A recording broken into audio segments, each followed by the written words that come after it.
के लेके जाई हो माथे पदौरावा के करी प्यारी बिलखी बिलखी रोबे घाटे बझनिया छठी माई सुनली गोहार घाट कोसी भराती आदित्य नाम धराती लागल एगो आसन तुरल हो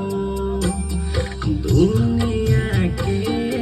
छठी माई सब कुछ दिहलू हमारा ला कुछ न जुड़ल हो दुनिया के छठी माई सब कुछ दिहलू हमारा